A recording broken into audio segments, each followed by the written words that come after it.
lo que os voy a explicar es un poco cómo calcularíamos, o sea, cómo podríamos aplicar un modelo a todo lo que estáis haciendo. Lo cual significa que el modelo es eso, un modelo, pero que los datos que os voy a presentar pueden ser totalmente distintos dependiendo del tipo de explotación, de las características de la dimensión, de todas esas cosas que vosotros habéis ido hablando a lo largo de los distintos días, ¿vale? Entonces, lo primero, os voy a explicar un poquito cómo haríamos el estudio de rentabilidad y luego lo que he hecho ha sido coger un ejemplo y sacar unos datos, ¿no? Lo cual significa que esto no es ni blanco ni negro. Es decir, hay cantidad de variaciones, como estáis viendo vosotros, en función del sistema de manejo, en función del tipo de inversión que hagáis, en función del tamaño de miles de cosas, ¿vale? Entonces, lo primero, deciros cómo, qué elementos y qué sistemas vamos a utilizar para hacer un cálculo de rentabilidades. Normalmente se habla de la viabilidad y de la rentabilidad de los proyectos. Son dos cosas distintas, que luego veremos. Entonces, un proyecto puede ser viable y no rentable y también, dependiendo un poco de quién va a hacer el cálculo, lo que para uno es bueno, para a lo mejor para otro no es tan bueno. Entonces, hay que ponerlo en un contexto que no son verdades absolutas. ¿De acuerdo? Entonces, lo que nosotros vamos a hacer es utilizar dos posibles métodos. Un método estático y un método dinámico. En el método, digamos, dinámico, perdón, el estático primero, lo que haríamos sería analizar lo que ocurre sin tener en cuenta el momento en el que ocurren las cosas. Entonces, eso no es bueno desde el punto de vista económico y mucho menos desde el punto de vista financiero. Con lo cual, nos iríamos a un método dinámico en el que tenemos en cuenta lo que ocurre, y lo que ocurre no es lo mismo lo que puede ocurrir a futuro dentro de un año de lo que puede ocurrir a 20 años. Con lo cual, todo eso hay que manejarlo en el tiempo y ver cómo, desde el punto de vista económico y financiero, no es lo mismo, ¿no? Eso significa que vamos a utilizar para el cálculo 4 índices que son complementarios entre sí y que incluso algunas veces entre los dos primeros salen como cierta discrepancia porque lo que según un método es bueno, a lo mejor con el otro no es tan bueno. Entonces, bueno, pues ahí habría que matizar. Vamos a utilizar primero el método del plazo de recuperación, el método del valor añadido OVAN, método de la tasa interna de retorno, TIR o la TIR, si la llamamos tasa, y el método en el que calculamos el valor anual equivalente. Esas 4 cosas, esos 4 índices. Cuando nosotros hablamos de cosas que ocurren, vamos a llamarlo así, entre comillas, cosas inicialmente, hoy o dentro de un tiempo, tenemos que ver que financieramente, como decía, no es lo mismo. Entonces, el planteamiento que tenemos que determinar es algo que hoy vale X, dentro de X años valdrá posiblemente mucho más. ¿Por qué? Pues porque cuando nosotros hacemos una inversión y esa inversión supone a lo largo de los años una rentabilidad, si esa rentabilidad que yo voy teniendo la voy dejando dentro de la inversión, pensemos por ejemplo en una cosa muy simple, cojo 1.000 euros y los meto en mi banco, nos dan muy poquito pero algo nos dan, pero financieramente al cabo de un tiempo tengo los 1.000 euros más lo que yo he ido ganando, ¿no? Entonces hemos de tener en cuenta que en el espacio-tiempo las cosas valen de diferente manera, de tal forma que algo que yo introduzco en un momento cero, por decirlo de alguna manera, cuando han pasado X años eso vale más. ¿Cuánto más? Pues el importe que corresponde a los intereses acumulados. Entonces, eso significa que en una inversión en un momento determinado comparable con lo que va ocurriendo a lo largo de los años, tiene que ser de tal manera que financieramente podamos comparar las cosas. Entonces, algo que yo invierto en el año 0, en el año N, cualquiera, valdrá ese valor multiplicado por 1 más R o 1 más I elevado a la N. Donde la R es el tipo de interés que nosotros estamos manejando y donde la N es el número de años que han pasado desde que hice la inversión, por ejemplo, hasta el momento en el que yo quiero ponerlo como punto final. ¿Qué ocurre? Que cuando nosotros estamos hablando de un cálculo de tipo cálculo de rentabilidad de un proyecto, siempre lo que hacemos son suposiciones a futuro. Entonces, lo que nos planteamos es, ¿qué es lo que va a ocurrir de aquí a 20 años, por ejemplo, a 5, a 10 o al tiempo que sea? Entonces, hacemos una suposición en base a lo que en este momento previsiblemente tenemos y en base a lo que puede ocurrir con los tipos de interés a lo largo del tiempo. Por tanto, nosotros lo que vamos a hacer es ir, digamos, de 0 hacia adelante, pero también a veces lo que tenemos que hacer es el efecto contrario, ¿no? Lo que yo obtendré en el año X comparado con lo que yo obtendría en este momento. Por eso tenemos que jugar financieramente con factores de capitalización y factores de actualización que me permiten ir hacia adelante o hacia atrás. Y pongo un ejemplo muy simple. Los 100 euros que yo meto en el banco hoy, dentro de un año, tendré los 100 euros más el tipo de interés que me hayan pagado. Vamos, el porcentaje del tipo de interés multiplicado por 100. Supongamos que estamos con un porcentaje de un 5%, al cabo de un año tendríamos 100 más 5, 105. Entonces, si yo lo que estoy pensando es a futuro qué cosas voy a obtener al cabo de X años con el proyecto que yo estoy realizando, la equivalencia sería 105 del próximo año equivalen con 100 de este. Por tanto, tengo que jugar con esos dos magnitudes que me tienen que permitir comparar cosas, digamos, que sean equivalentes desde el punto de vista financiero. Por eso utilizaremos factores de actualización y factores de descuento, que sería justo lo contrario, ir hacia adelante o ir hacia atrás. Entonces, si el factor de actualización es 100 euros más el 5% de 100, es decir, 100 multiplicado por 1 más 0,05, cuando voy en sentido contrario será dividir, con lo cual el factor de descuento sería lo contrario. Pero claro, nosotros ahora en un proyecto lo que tenemos que plantear no es que yo hago una cosa hoy y al cabo de 20 años tengo X, ¿no? Sino que yo tengo un proyecto y ese proyecto va generando unos recursos, va ocupando unos recursos y al final lo que me quedan son unos resultados. Entonces, esos resultados que voy obteniendo a lo largo de los años los tengo que comparar con lo que yo estoy haciendo. Es decir, tengo que buscar una balanza, un equilibrio. Yo tengo una inversión y esa inversión tiene que generar lo que vamos a llamar los flujos y esos flujos tienen que ser capaces de ver, hacia dónde se equilibra la balanza, ¿no? Entonces, si la balanza se equilibra hacia el lado en la que yo he puesto y resulta que pesa más lo que pongo que lo que recibo, pues entonces mal andamos. En cambio, cuando la balanza se inclina hacia abajo en lo que yo recibo, bueno, pues eso supera el importe.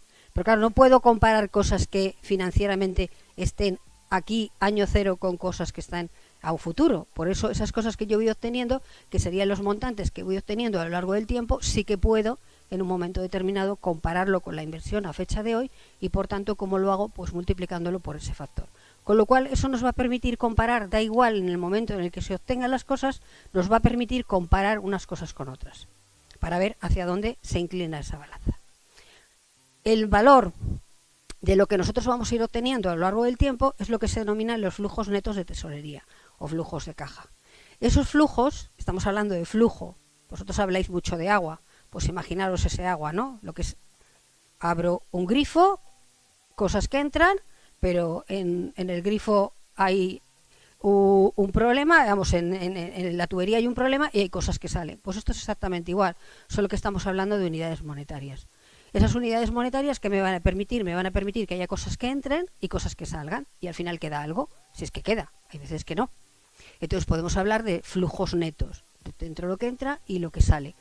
Esos flujos netos en determinados momentos van a ser positivos y en determinados momentos van a ser negativos. Y al final lo que tengo que ver es de dónde vienen esos flujos netos. Por tanto, lo que tengo que hacer es plantear qué cosas entran y qué cosas salen en términos de dinero. Es decir, vamos a determinar cuáles son los cobros y cuáles son los pagos. Y la diferencia entre cobros y pagos me dará los flujos. Entonces, simplemente, si pongo ese pequeño ejemplo que no es significativo de nada, lo que tengo que ver es que los cobros en un determinado momento son hasta el año 5, van creciendo, los pagos, bueno, pues en un momento inicial hay uno que puede ser incluso la inversión y luego flujos posteriores que al final me dan un flujo neto. Bueno, pues ese flujo neto es tan simple como si en el momento cero estoy poniendo a mayores de mi bolsillo 1000, ¿no? Al siguiente ya solamente 100, pero al siguiente ya voy recaudando un poquito más, es decir, voy llegando, ¿no? Entonces, ese movimiento de cosas que entran y que salen me va a permitir calcular los flujos netos y esos flujos netos van a ser, digamos, lo que va a pesar en un lado de la balanza. Por tanto, voy a tener cobros y pagos. ¿Cómo defino los cobros y los pagos? Pues como entradas de dinero, en el caso de los cobros, y en caso de los pagos, salidas de dinero. La generalidad es que los cobros provienen en casi todos los apartados asociados a los ingresos, como es lógico, mientras que los pagos vienen en la mayoría de los casos asociados a los gastos. Luego aquí va a haber una pequeña distinción entre lo que es el gasto, lo que es el pago, lo que es el ingreso, lo que es el cobro, entonces que luego veremos. Si lo trasladamos a un ejemplo en el que lo que vamos a hacer es analizar la rentabilidad de una explotación que se ha definido con unas determinadas características, una inversión, y en base a las características de esa explotación a lo largo de los distintos años podemos determinar cuántos son los cobros y los pagos, pues la mayoría de las veces los cobros ¿de dónde provendrán? Pues de las ventas cobradas, no ventas, cobradas, de las posibles subvenciones que nosotros obtengamos, que también tendrían que ser cobradas, de posibles préstamos, que son entradas de dinero, y de ingresos financieros. Mientras que los pagos pues provienen justo de lo contrario, ¿no? Por un lado tenemos compras que hemos pagado, por otro lado gastos de personal, he puesto así como cosas muy generales, suministros, que sería lo principal para este caso, reparaciones, servicios de profesionales, transporte, etcétera. Es decir, de todo lo que ocurre dentro de una empresa desde el punto de vista económico y desde el punto de vista contable, no todo genera entradas y salidas de dinero, sino que hay cosas que sí y hay cosas que no. Por ejemplo, ventas, si yo vendo pero no lo cobro, pues ahí no hay flujo de caja. Si yo compro pero no lo pago, no hay flujo de caja. ¿Vale?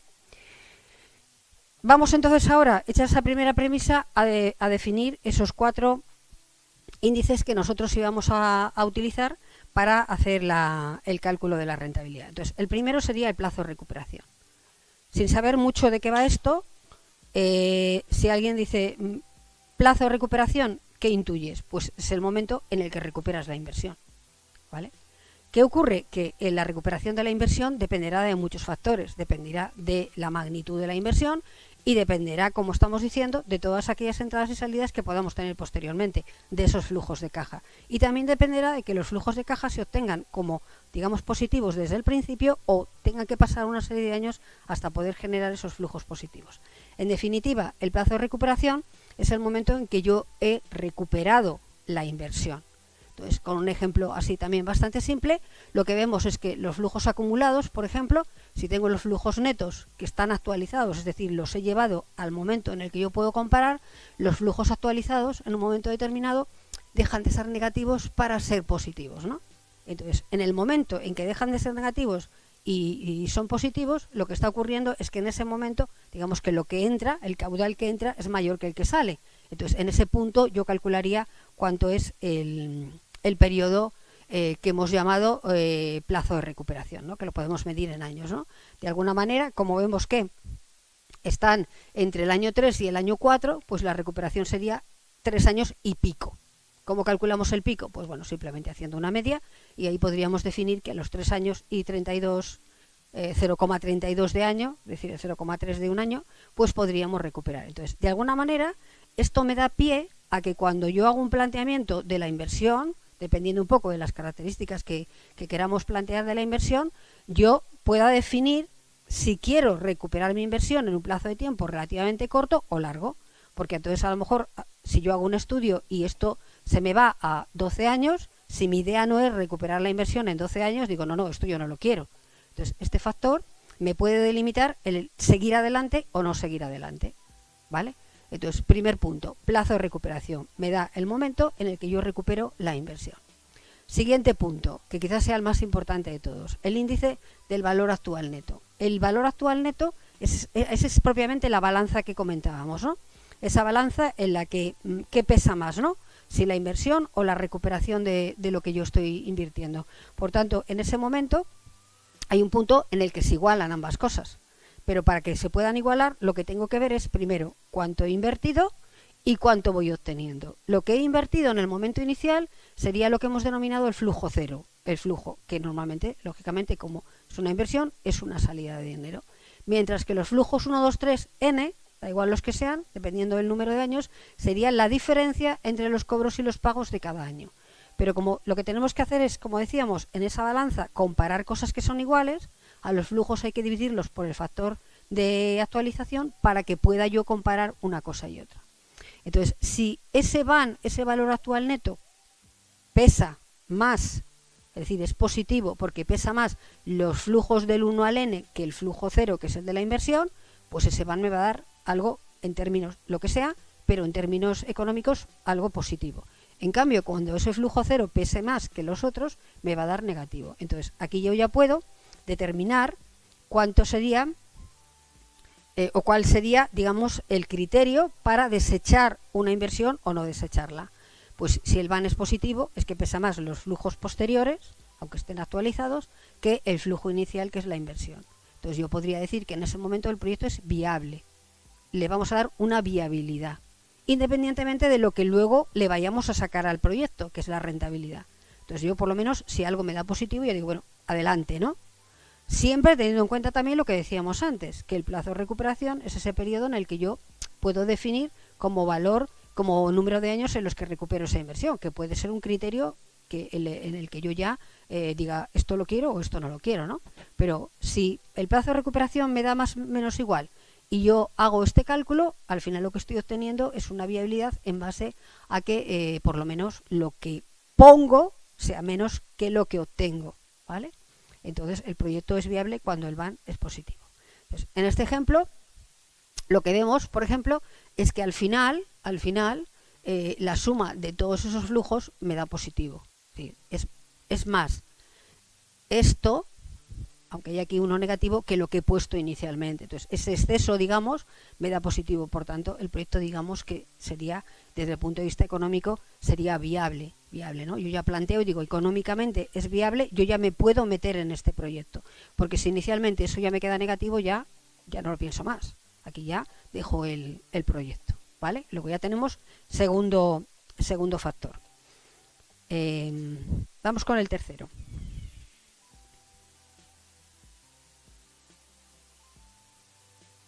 Bueno, esto sería un poco lo que he comentado. Vamos con el tercero. La tasa interna de rendimiento. La tasa interna de rendimiento, TIR, lo que me dice es en qué punto se equilibra la balanza. En qué punto se equilibra lo que pongo con respecto a lo que obtengo. De tal manera que eso que pongo, que es la inversión, si al cabo de los años me da unos flujos y esos flujos yo los capitalizo a un determinado valor, que es el TIR, me quedo igual que estoy. Es decir, estoy sacándole una rentabilidad al proyecto, ¿vale? Entonces, cuando el TIR, valor que me ha dado ahí, es mayor que R, que ahora explico lo que es, el proyecto es rentable, si no, no. Entonces ya sería otro criterio para discernir si cojo o no cojo esta inversión, si la hago o no la hago. ¿Por qué? Porque nosotros lo que tenemos que ver es que cuando hacemos la capitalización, la hacemos a un coste o un tipo de interés de mercado. Entonces lo que yo tengo que plantearme es, este proyecto hoy, a lo mejor, los criterios para elegirlo no son los mismos que hace 5 años, o 10, o 20, o no serán los mismos que dentro de 5, ¿no? ¿Por qué? Pues porque los tipos de interés de mercado van cambiando. Entonces, si en un momento determinado yo supongo que en el mercado me está dando simplemente esto, no voy a cambiar nada de mi explotación o no voy a montar una explotación, simplemente cojo todo este dinero y lo invierto en el banco y en el banco me dan un 2%, por decir algo. Si ese dinero yo lo pongo en el banco, me da un 2%, y si no lo pongo en el banco, lo pongo en el proyecto, ¿cuánto me da? Pues cuando yo calculo el TIR, imaginemos que me da el 3%. Pues entonces le estoy sacando ahí a mayores un incremento de un 1%. Por tanto, el TIR, que sería como ese 3%, si es mayor que el coste de capital o coste de mercado, yo digo, puedo por lo menos meterme en este proyecto porque le voy a sacar una rentabilidad superior a lo que le sacaría si yo invierto simplemente el dinero en un fondo o lo que sea, ¿no?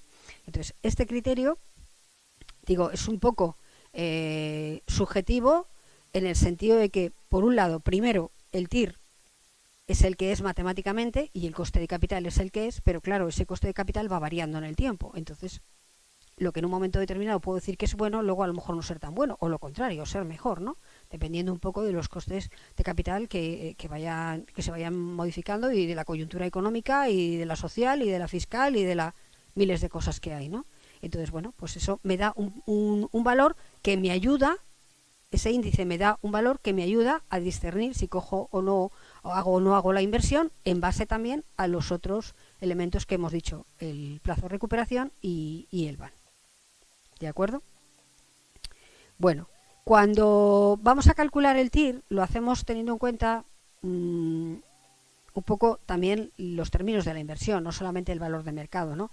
Sino que hay que tener en cuenta que hay determinadas inversiones que son pues especialmente arriesgadas y otras que no tanto, ¿no? Entonces, cuando uno va a hacer el cálculo, lo normal es hacerlo teniendo en cuenta ese grado de riesgo. De tal manera que si en el mercado pagan el 2, pues a lo mejor si el proyecto tiene riesgo, lo que habría que hacer es no poner un 2 a la hora de actualizar, ¿no? Sino poner un poco más, teniendo en cuenta ese grado de riesgo, ¿no? Entonces, eso hay que asumirlo. Bueno, gráficamente, el TIR lo que me daría sería el punto de corte en el que el VAN es 0, es decir, el punto de corte, como os decía, la balanza justo se ha equilibrado, ni hacia un lado ni hacia otro. Esa es la rentabilidad que yo le estoy sacando a mi proyecto, ¿vale?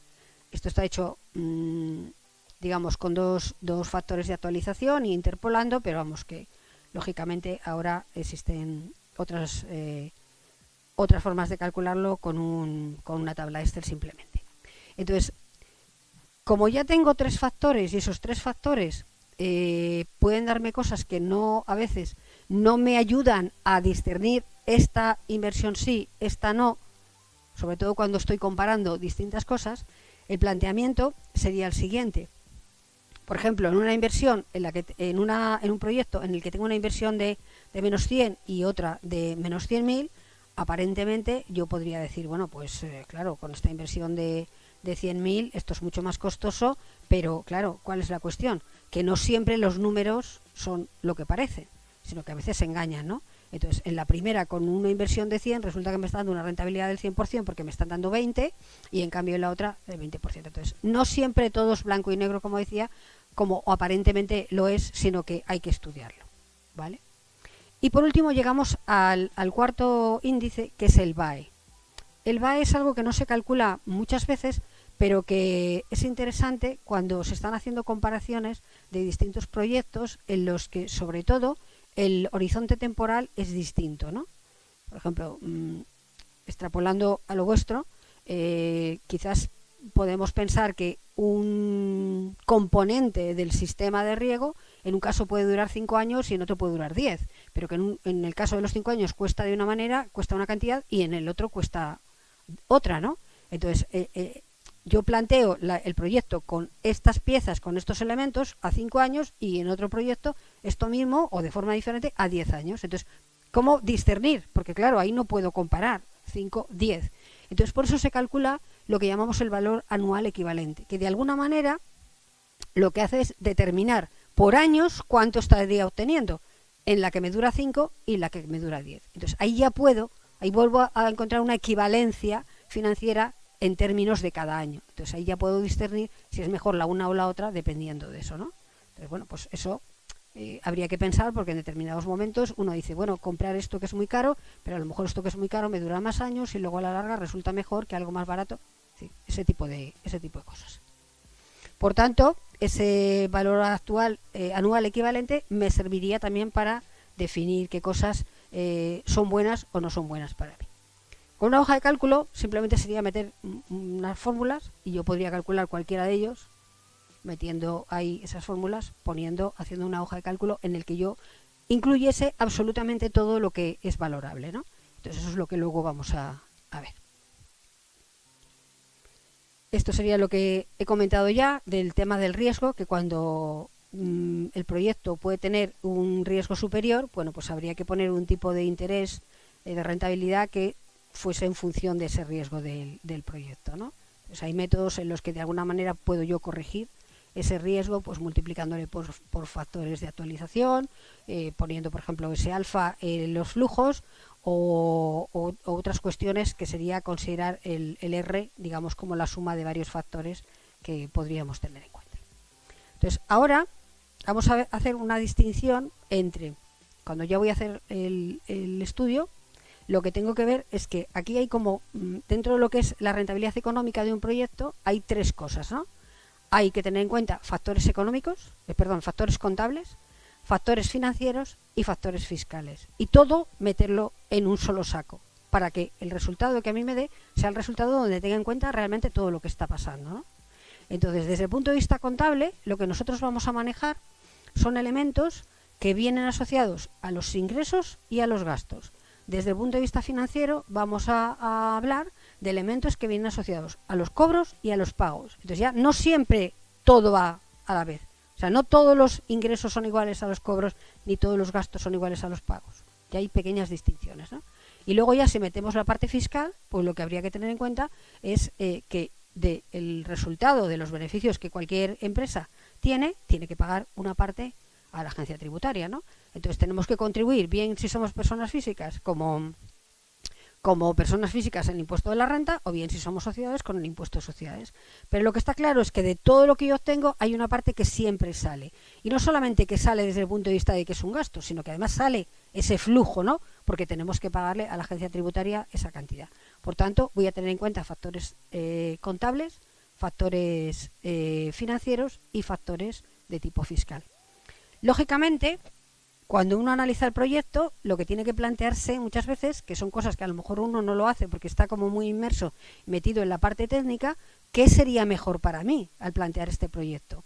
Si ser una persona física o ser una persona jurídica. El ser una persona física supone tributar con uno, el ser una persona jurídica supone tributar con otro. Y lo que sabemos es que el impuesto de sociedades más o menos es un impuesto plano, en el sentido de que hay un tipo impositivo, básicamente, no para todas, pero básicamente para casi todas las empresas, y el impuesto de la renta sabemos que es un impuesto escalonado, en el que también depende de los resultados que obtenga, voy a tributar un porcentaje u otro, cada vez más alto, ¿vale? Entonces, ¿qué es lo que a mí me conviene? Bueno, pues lo mismo, insisto, no puedo obviar eso, esa pata no la puedo obviar, o sea, no solamente me tengo que meter desde el punto de vista económico a calcular cuánto vale esto que estabais hablando ahora, sino que tengo que ver cómo me influye todo eso desde el punto de vista fiscal para luego ver qué flujos me quedan y que de alguna manera me esté influyendo, ¿no? Eso por un lado. Y claro, luego, asociado a todo esto, una parte también importante, tendríamos que ver qué pasa con el IVA, ¿no? El IVA es un impuesto que si yo estoy en una sociedad, estoy en un régimen general, pero si estoy soy persona física, puedo estar en un régimen general o en un régimen especial. Si estoy en el régimen general, me pasaría lo mismo que a cualquier sociedad, que yo soporto el IVA cuando compro las piezas, pero luego repercuto cuando yo vendo, ¿no? Entonces, de alguna manera, en ese conglomerado, yo recupero o le doy a la hacienda pública la diferencia entre una cosa y otra. Pero si estoy en el régimen especial agrario y estoy dado de alta en estimación objetiva, ese IVA va por el régimen especial. Con lo cual, el importe de lo que yo estoy considerando, el coste de la inversión o el coste del gasto, tiene que ir con el IVA incluido. Entonces, eso tampoco lo podemos obviar. Por tanto, ese flujo puede cambiar si estoy en un régimen o en el otro. Entonces, hay que tenerlo en cuenta para ver cómo económicamente al final me queda mejor la rentabilidad de una manera o de otra. Y luego también, lo que decía es que desde el punto de vista, la diferencia entre lo contable y lo financiero está básicamente en el apartado de los gastos, ¿no? Entonces, hay un momento en el que yo tengo que ver que hay una componente que desde el punto de vista económico existe, que es la amortización económica, que nunca supone salida de dinero. Entonces, si yo cojo una cuenta de resultados de cualquier empresa, yo voy ahí pincelando y digo, este resultado va a ser salida de dinero, este otro gasto va a ser salida de dinero, este otro también. Pero la amortización económica, que es la depreciación, la pérdida de valor que sufren los bienes por uso, disfrute y obsolescencia, esa no supone una salida de dinero. Entonces, ¿económicamente la tengo que tener en cuenta? Sí, porque cuando yo vaya a calcular el resultado contable, la tengo que tener en cuenta. ¿Y fiscalmente la tengo que tener en cuenta? Sí, porque la amortización, salvo que me haya pasado de lo que establecen los baremos de las tablas, es un gasto. Por tanto, no voy a pagar impuestos sobre eso. Pero si yo lo que estoy haciendo es un cálculo de tipo financiero, pues la amortización no la puedo tener en cuenta ahí, en ese cálculo, porque la amortización no supone salida de dinero. Yo no voy a pagar a nadie. Simplemente lo que estoy calculando anualmente es esa pérdida de valor que están sufriendo mis elementos, mis inversiones, por estarlas utilizando, ¿no? Y porque todo tiene una vida desde el punto de vista técnico y además tiene una vida desde el punto de vista de la obsolescencia, ¿no? Pues ahora mismo a lo mejor tenéis cosas que estáis usando que están bien, que siguen funcionando, pero que ya no son operativas, ¿no? Porque hay otra cosa que ha salido que es más nueva y que además puede producir una diferencia en los costes de los suministros o lo que sea, ¿no? Entonces todo hay que darle una vida, de tal manera que yo tengo que calcular esa amortización. Pero esa amortización, como decía, cuando yo hago un análisis de tipo financiero, es decir, un análisis en el que yo estoy metiendo flujos de caja, no es salida de dinero. Entonces, como no es salida de dinero, lo que tendríamos que ver es que en el cálculo, esto es un ejemplo muy simple, en el cálculo en el que yo voy a determinar los flujos, la amortización no entraría. pero sí entraría, por ejemplo, como flujo de salida el impuesto de sociedades o el impuesto de la renta, porque ahí sí que tengo que pagar a la agencia tributaria. ¿De acuerdo? ¿Cómo identifico yo los flujos en un proyecto? Bueno, pues aquí tenemos dos opciones, ¿no? Por un lado, yo puedo plantear que ahora mismo tengo un terreno y a partir de este momento yo voy a montar algo. Entonces, lo que hago es calcular esos flujos de la inversión y lo que yo voy a obtener. Pero, un poco en la temática que vosotros estáis, que es conseguir un grado de eficiencia, de eficacia, tal, de cosas que ya tenéis montadas, la idea es un poco comparar, ¿no? Hay que hacer una comparativa entre lo que tengo y lo que voy a poner. Por tanto, no es tanto calcular la rentabilidad de un proyecto como calcular el incremento de la rentabilidad de lo que ya tengo, ¿vale? Entonces, lo que vamos a hacer es como una salvedad y comparar dos cosas. Comparar los flujos que podríamos llamar con proyecto, es decir, teniendo en cuenta los cambios que vais a hacer, y flujos sin proyecto, tal cual lo tenéis. Y en base a eso, hacer esa comparación. Y calcular la rentabilidad, insisto, de la diferencia entre esas dos opciones. Por tanto, los ejemplos que os voy a poner no es la rentabilidad de una explotación con un sistema de riego, bla, bla, bla, bla. No, es la rentabilidad de lo que se ha producido al llevar a cabo ese cambio, ¿vale? Entonces, si es así, lo que tendría que hacer yo es comparar dos situaciones, la una y la otra, con proyecto y sin proyecto. Aquellas cosas que no se modifican, me daría igual compararlas, porque al restar dos cosas que son iguales, matemáticamente me quedo igual, ¿no?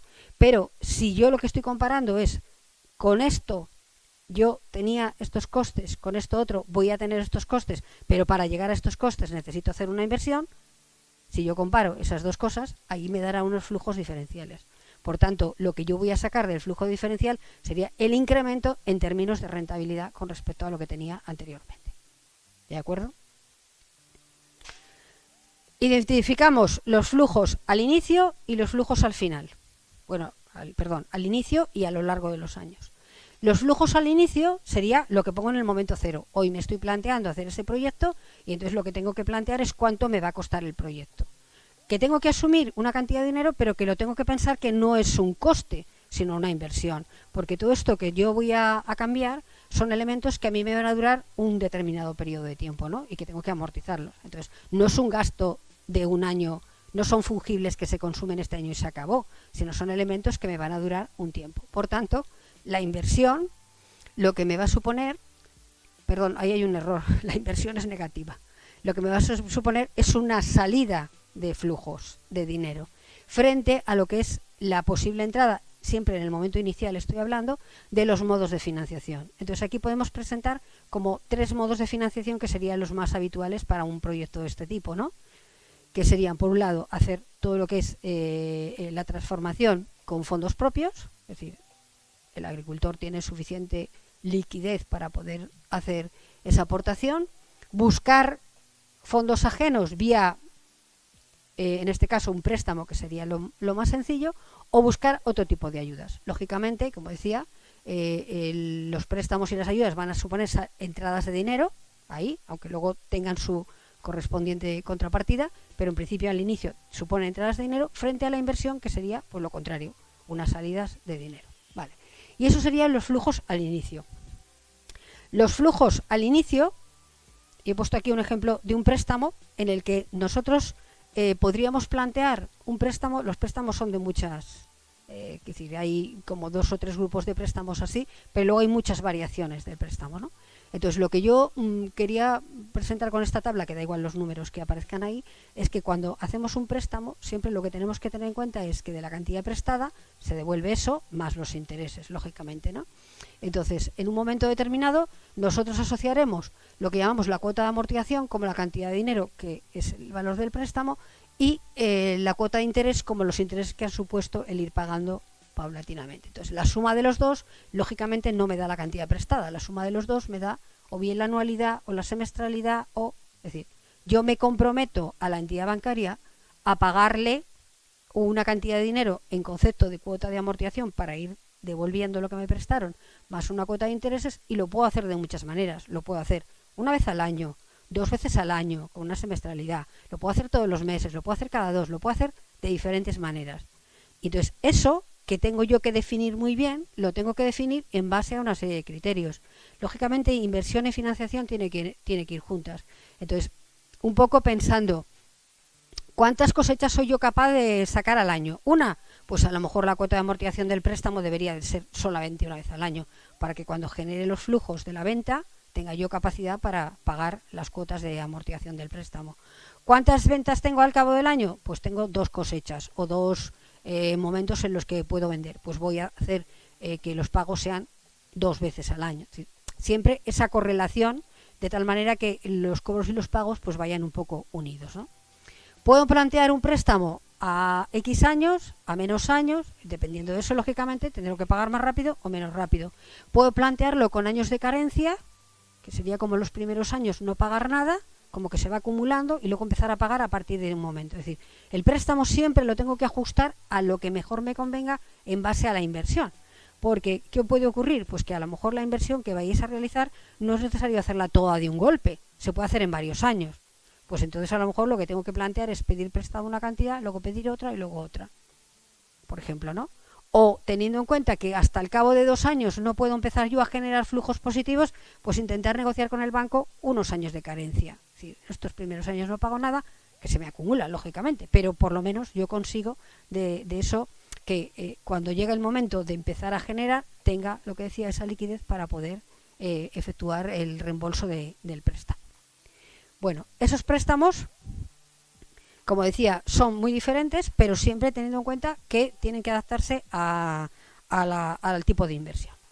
Bueno, como ya he dicho, los ingresos, por ejemplo, que nosotros vamos a definir serían, en este caso, he hecho una comparativa a partir de datos aportados por José Manuel, de un ejemplo concreto. Por eso digo que no esto es blanco y negro, es un ejemplo concreto, ¿no? Entonces, el planteamiento que se hacía era que aquellas cosas que cambian de un proyecto a otro, bueno, pues esas las vamos a tener en cuenta, como decía anteriormente, y las otras que no cambian no las tenemos en cuenta, ¿no? Entonces, el planteamiento que se había efectuado era que parte de lo que se generaba no se utilizaba dentro de la explotación y se podía vender a la red. Con lo cual, ahí puedo tener un ingreso adicional que no tenía en un proyecto anteriormente, ¿no? ¿Qué ocurre? Que para que ese ingreso se convierta en un cobro, tiene que haber realmente entrada de dinero, ¿no? Entonces ahí ya identifico uno y el otro. Y luego, dentro de los gastos, pues los gastos que de alguna manera se podían modificar eran gastos de mantenimiento, gastos de electricidad, amortizaciones asociadas a la inversión, intereses de financiación, si es que decido financiarlo con fondos ajenos, y luego la parte de los impuestos. Frente a los pagos, que como veis, la única diferencia sería la amortización, como hemos dicho antes, ¿vale? Entonces, con eso está hecho el planteamiento del ejemplo concreto que he realizado. Ese ejemplo supone una inversión al inicio y unos resultados. Entonces, el planteamiento lo he hecho con 3 supuestos, ¿no? Una inversión al inicio de 177.000 euros que da estos resultados, siempre y cuando no haya financiación ajena, sino que es financiación propia. Ojo, vuelvo a repetir, este 20,16 no es lo que me genera el proyecto, sino es los flujos diferenciales, la rentabilidad en la que yo estoy incrementando el cálculo de una manera y de la otra, ¿no? Se está incrementando en un 20-16%, y con eso conseguiría más o menos recuperar en torno a los 5 años la inversión que inicialmente planteé. Otro ejemplo en el que ahí se ha realizado una inversión igual, la inversión es la misma, con una financiación a partir de un préstamo, que es el anterior, pagando cuotas semestrales y constantes a un tipo de interés del 2% durante los próximos 20 años. Entonces ahí vemos que sale mejor, me está dando un TIR superior y el plazo de recuperación ha bajado. Lógicamente todo va en esa línea, ¿no? Y luego otro ejemplo en el que hemos introducido una ayuda. Y esa ayuda de un 20%, por ejemplo, pues ya incrementa mucho más. Lógicamente, cuanto más sean las ayudas, pues mejor serán los resultados, ¿no? De tal manera que las ayudas, independientemente de la vía de ayudas que vosotros vais a plantear o que podáis conseguir en base al tipo de explotación, lo que podemos hacer es, digamos, considerarlas como de 2 tipos, ¿no? Cuando uno considera una ayuda, una subvención, hay dos formas de considerarla. Por un lado, una subvención que simplemente me vaya a cubrir gastos corrientes del año y por tanto es un ingreso de ese año, entraría en la cuenta de resultados como tal. Y luego las otras, que serían quizás las más importantes, son las posibles ayudas que os den para las inversiones, porque además el montante es mucho más grande, ¿no? Entonces, cuando yo recibo una ayuda de ese tipo, lo que tengo que tener en cuenta es que la ayuda es para sufragar la adquisición de una inversión que va a tener una vida de X años. Por tanto, lo que no puedo hacer es decir que esa ayuda va a ir a mi cuenta de resultados del año en el que me la den. Primero, porque tendría que pagar muchísimos impuestos y no sería lógico, ¿no? Entonces, cuando estamos hablando de una subvención para invertir, desde el punto de vista fiscal, primero contable y después fiscal, que también eso es muy importante, lo que tenemos que ver es que esa ayuda se reparte en el tiempo. No el flujo de caja, no la entrada del dinero, porque la entrada del dinero me la pueden dar al inicio o dentro de 3 años o cuando sea, pero sí desde el punto de vista económico y fiscal. La ayuda se reparte en el tiempo, con lo cual del montante total de la subvención yo tendría que dividirla entre el número de años de vida que he planteado del elemento, de los elementos en los que he invertido y meterlo en mi cuenta de resultados. Y eso me afectaría, lógicamente, a lo que es el importe que corresponde a lo que yo tenga que pagar en concepto de impuestos, ¿vale? Entonces, por un lado, la subvención está ahí, mejor que mejor, porque es un fondo añadido y si es un fondo del tipo de los que no tengo que devolver, pues fenomenal, es una entrada de dinero y además son flujos positivos, pero ojo, desde el punto de vista fiscal hay que repartirlo en el tiempo, entonces hay que tenerlo en cuenta absolutamente todo. Y luego, por otro lado, las otras subvenciones que digo que son de tipo corriente, pues eso ya no habría que hacerlas nada, se meterían como un ingreso del año y en función de eso pues irían a la cuenta de resultados como cualquier otra cosa, ¿vale? Entonces, este sería un poco el planteamiento. Y luego también otra opción, que a veces también se da en el tipo de ayudas que plantea la Administración, y es sufragar, en determinados casos, algunas cuotas del préstamo, o sufragar la totalidad bonificando los intereses, bien un porcentaje, bien todo. Entonces, depende un poco de cómo sea esa ayuda, pues lo meteríamos como un ingreso de un año o lo meteríamos como un ingreso a repartir, ¿vale? Pero siempre teniéndolo en cuenta. O sea, no puedo decir, vale, me dan una cantidad de dinero, vale, ahí lo dejo. No, hay que meterlo año a año y ver cómo influye contablemente primero y después fiscalmente, porque fiscalmente, igual que yo declaro mis ingresos de venta de lo que sea, tengo que declarar la parte proporcional de la ayuda, independientemente de las de PAC, por ejemplo, todas estas que son anuales, ¿no? Entonces hay que meterlas para que eso intervenga dentro de la cuenta de resultados. Y eso sería un poco el planteamiento. Entonces ahora os voy a enseñar un momentito la hoja de cálculo de lo que...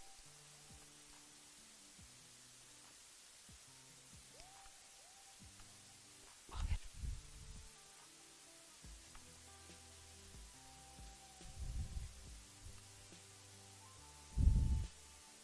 Bueno, pues sería plantear una hoja de cálculo simplemente determinando primero que hay una inversión, que es un flujo negativo, como decía, en el año 0. Aquí esta hoja está hecha en este caso, con una financiación de una parte del préstamo y los 2.000 y picos que aparecen ahí serían las cuotas de amortización, la cantidad de dinero que devuelvo. Luego, en esta no hay ayuda, los cobros que representarían en este caso el importe que corresponde a lo que no uso que vendo a la red, y luego los pagos. Y los pagos van en negativo, como veis, y lo que se estaban ahí determinando era lo que os he dicho, los costes de mantenimiento, la electricidad, y luego lo que tiene que ver con algún pago, como es el que decíamos, a la propia administración. Con lo cual yo calcularía unos flujos antes de impuestos, luego vería el efecto impositivo, calcularía los flujos después de impuestos, pero del proyecto. Aquí se ha ido algo, no sé cuál es. Y luego calcularía los flujos de la parte anterior, es decir, cómo estoy antes, de tal manera que puedo calcular unos flujos diferenciales. Esos flujos diferenciales que los voy a obtener de aquí a un tiempo, los actualizo para poder hacer esa comparativa y en el momento en el que esta balanza ya no vaya ni hacia un lado ni hacia otro, calculo la tasa de rentabilidad. Y aquí vemos, por ejemplo, que está puesto ahí en amarillo, en qué punto pues obtenemos ese cambio de los flujos acumulados de negativo a positivo, que sería el momento en el que tengo el plazo de recuperación, ¿vale? Entonces, con este modelo simplemente sería cambiar cifras, simplemente sería asociarlo a distintas cuestiones. Poner un préstamo, puedo poner el préstamo de 58, que he puesto como la mitad, puedo ponerlo de menos, puedo ponerlo de más. Esto, lógicamente, cambiará todo. Por otro lado, puedo meter una ayuda al inicio, puedo meter una ayuda que sea, por ejemplo, la bonificación de los intereses, metiéndolo por aquí. Puedo decir que el precio de la venta a red ha aumentado o ha disminuido, entonces calculamos esto. Puedo ver que la electricidad ha subido o ha bajado y puedo calcular esto. Es decir, al final, con esa hoja podríamos llevar ese modelito a cualquier tipo de explotación con sus propias características. Y lógicamente lo que dé, pues no tiene nada que ver en un caso y en el otro, ¿no? Entonces, pero bueno, eso nos serviría como modelo para poder obtener, primero, el plazo de recuperación, segundo, el valor actual neto, la tasa de retorno y el BAE, que es equivalente a lo que obtendría año a año si todos los años fuesen constantes, ¿vale? Y eso sería un poco el planteamiento, que es un planteamiento, como veis, muy general, porque lo que habéis estado viendo son como determinadas cosas muy concretas que vosotros podríais incluir dentro de lo que yo he llamado esos 117.000 euros, ¿no? Entonces, eso y el cómo hacerlo variaría muchísimo la inversión y en base a eso los resultados que podéis obtener pues serán también muy diferentes, ¿vale? Entonces, por mi parte, nada más. Si tenéis dudas... Sí. ¿Alguna cuestión? No sé si son muchos números o muchos conceptos, teniendo en cuenta que vosotros sois de la parte agronómica, lógicamente, y... Sí, por supuesto. Esto te lo paso. Está unida a otra tuya, o sea que mitad del trabajo es tuyo. Sí, tenéis el modelo y simplemente sería pues ver un poco qué es lo que vosotros tenéis que meter en cada caso, que es que puede ser tan dispar, pero bueno, os serviría para por lo menos poder definir si queréis o no queréis o os da pie para seleccionar ciertas inversiones, ¿no? Y además, yo quiero decir que al final los 117 podéis decir, pues cambio esto o no lo cambio, subo, bajo. Sí, ¿te respondidas a fecha de hoy? Han pasado la historia. Pues es que eso ahora mismo es un poco complicado, efectivamente, ¿no? Es muy complicado. Yo no pondría más de un 2% por ahí. Un 2%. Sí. Parece que ahora...